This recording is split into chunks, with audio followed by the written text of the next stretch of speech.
30। H তো এখানে এখন সময় নাই, এটা বাদ থাকবে, নাই যেহেতু আমরা এটা ব্যবহার করব না। আচ্ছা, আরেকটা বিষয়, এই 5000 ইট, হ্যাঁ এই 5000 ইট কোথায় লিখব? আসলে একটা অঙ্কের ভিতরে যদি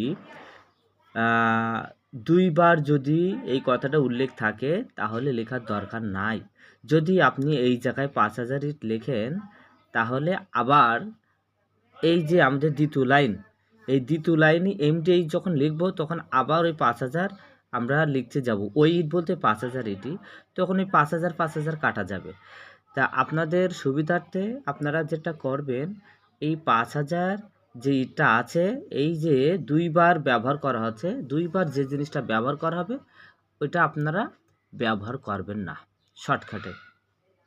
শর্টকাটে করার জন্য দুইবার ব্যবহার যদি থাকে, তো এখানে দুইবার আছে কথাটা 5000 ইট ওই ইট, তার মানে একই ইটকে বোঝানো হয়েছে, এই জন্য আমরা ব্যবহার করব না। এখন কথা আছে এখানে সমান চিহ্ন দেব, দেওয়ার পরে আমরা এই যে ফুল স্টপ পর্যন্ত এটা একটা অংশ, এটা দুইটা অংশ আছে, এখানে একটা অংশের কাজ করে ফেলেছি আর একটা অংশ আছে।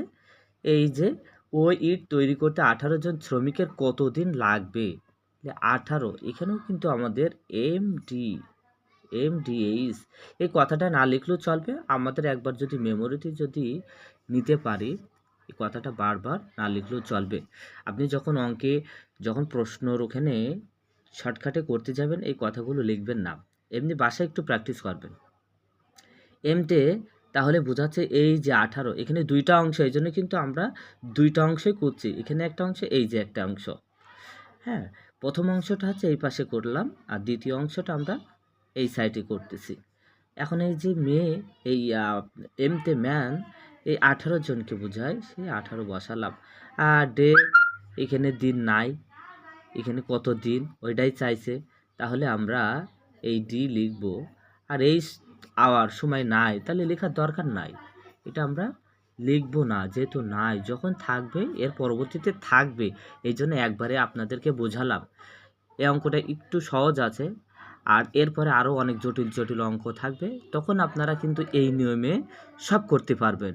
আমি আপনাদের বললাম আপনারা সবই করতে পারবেন, একটু ধৈর্য ধরুন, আমি সব দেখাবো আপনাদের।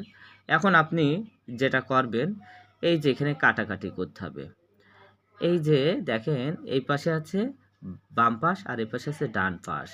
তো আমরা জানি এই সোজাসুজি কিন্তু কাটাকাটি যায়, আবার অনেক সময় এর নিচে যদি আপনি মনে মনে সাপোজ